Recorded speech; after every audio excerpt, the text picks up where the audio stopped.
Summary of Canto 2, Chapter 10, Bhagavatam is the answer to all questions. The 10 topics of the Srimad Bhagavatam are Sarga, Visarga, Sthanam, Poshanam, Manvantara, Uti, Ishanukata, Nirodha, Mukti and Ashraya. Atra sarko visargascha sthanam poshanamutayah manvantara येनु ईशानुकता निरोधो मुक्तिराश्रयः दशमस्य विशुद्ध्यर्थं नवानामिह लक्षणं वर्णयति महात्मानः श्रुतेनार्तेन चाज्ञसा. Sarga is creation. It is about the elementary creation of the 16 items of matter. Visarga is the secondary creation. It is about the interaction of the modes of material nature, which includes the secondary creation by Brahma. Sthanam means the right situation for all living entities. It is the geography of the entire universe. Poshanam is maintenance and it describes the Lord's causeless mercy. Manvantara is the reign of the Manus and it describes perfect occupational duties. Uti is the impetus for activity. It is the desire for fruitive work. Ishanukata is signs of God, the incarnations of the Supreme Lord and his different activities together with the activities of great devotees is being described. Nirodha is winding up. It is the merging of the living entity with mystic lying down of Mahavishnu. Mukti or liberation is about the permanent situation of the living entity's form after giving up the changeable bodies. Ashraya is about the supreme shelter who is the cause of creation, maintenance and destruction of the universe, who is also known as Paramatma and Param Brahma. Paramatma is the shelter of the soul who is the shelter of Adhyatmika subtle senses, Adidaivika sense deities and Adibhaudika gross sense in the body, which are all mutually dependent. Since Krishna says that by his Amsha he pervades the worlds, it should be understood that Krishna is the shelter of Paramatma who is the shelter of the Jiva. Thus, Krishna is the supreme Ashraya and that is established in the Srimad Bhagavatam. Now, after describing the 10 characteristics of the Srimad Bhagavatam, Shukadeva Goswami begins to explain what he had already promised that he would talk about. So, in the previous chapter, in the last verse, Shukadeva Goswami said that he would be talking about how the universe became manifested from the universal form. So, he begins to answer that question of Parikshit Maharaj. Shukadev Goswami speaks about Sarga, which is the creation of Virat Rupa, which is answer to one of Parikshit's questions. Shukadev Goswami said, Mahavishnu entered into each of the universes after he had separated them, and he entered them as Garbhodakshay Vishnu and he created the Garbhodak waters.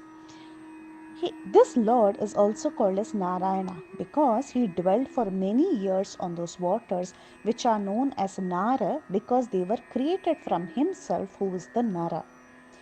Dravya, Karma, Kala, Swabhava and the Jivas can produce effects only by connection with the Lord. Without his presence, actually they have no effect.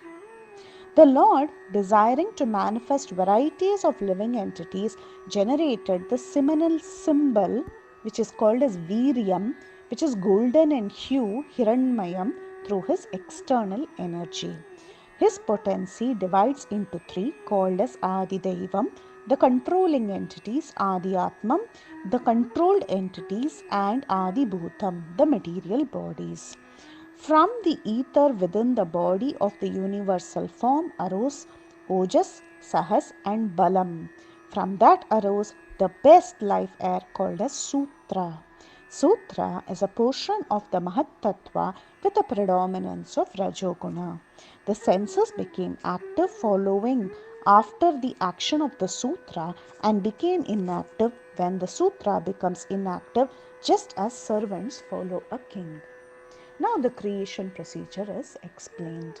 From the Lord's desire to do something, gross sense organs were created. Further, subtle sense organs and sense devatas were created, and the tanmatras or the bodily activity came into existence. From the Lord's desire to understand himself through Vedic sounds, ears or karana came into existence. Shrota or the subtle sense organ of hearing came into existence, and then the Dik Devatas came into existence, and further the elements of sound and ether was created. Similarly, from the desire of the Lord to experience softness, hardness, heat, cold, heavy and light objects, the skin manifested, and then the subtle sense organ called as Tvak came into existence. Vayu, who is the sense devata, came, and then the ability to touch, the feeling of air, that is the feeling of touch, came into existence. Then from his desire to see himself and other objects, eyes came into existence. Chakshu, which is the subtle sense organ, came into existence. Then the sense devata Surya, who is responsible for seeing, came into existence, and form and fire were seen. From his desire to drink and eat, Talu or the tongue came into existence. Jihva or the subtle sense organ was created. Varuna, who is the demigod, came into existence, and taste and water came into existence. From his desire to smell, Nasika or nose came into existence, and then Grana, which is the subtle sense organ to smell, came into existence. The Ashwini Kumaras came into existence, and then smell and earth was created. From his desire to expel waste, Gudam or anus came into existence. Payuhu, which is the subtle sense organ, appeared. Mrityu, Yama and Mitra, who are the demigods or sense devatas, appeared, and the activity of evacuation came into existence. From his desire to change body, Nabhi or navel came into existence. Apana Prana Vayus appeared. Mrityu Devata appeared, and death, which is the activity, also came into existence. From his desire to consume food, Kukshihi or abdomen came into existence. Antrani or part of intestines that absorbs food, it came into existence. Samudra or the Devata in charge appeared, and satisfaction from a filled stomach was the activity that appeared. From his desire to consume drink, Kukshihi or abdomen existed. The Nadyas or the veins which drink the intestine appeared. Nadyaha, the Devata of the rivers and veins, appeared, and nourishment from assimilation of rasa came into existence.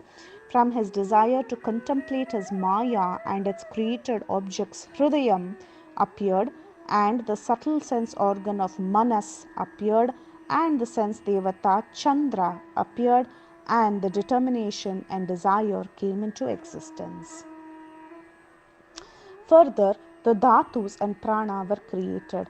The 7 dhatus are the thin layer on the skin itself, the flesh, bones, fat, marrow, and the bone.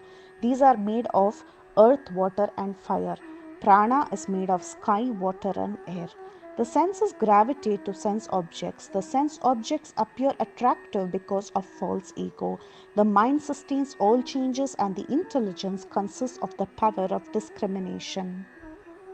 Thus, Shukadeva Goswami explained about the gross Virat Rupa of the Lord.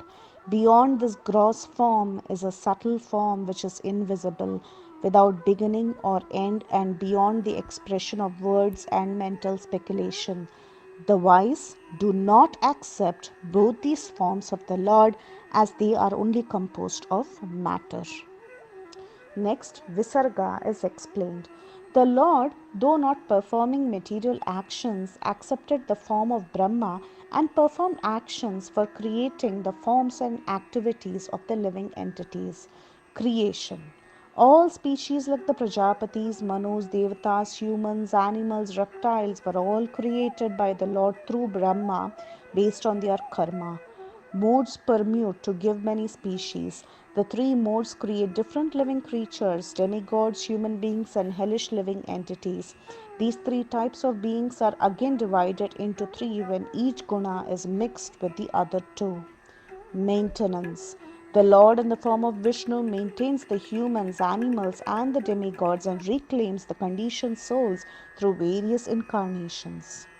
Destruction. The Lord, in the form of Rudra, annihilates the complete creation at the end of the millennium, just as the wind displaces the clouds.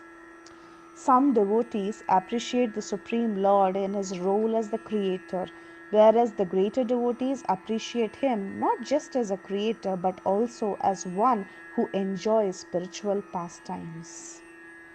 Usually, Sarga happens at the beginning of Brahma's life and Visarga at the beginning of Brahma's day.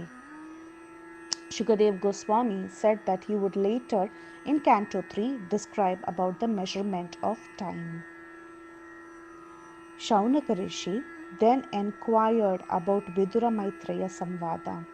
Shaunaka Rishi asked, "You had previously informed that Vidura went on pilgrimage around the world giving up his relatives who are very difficult to give up.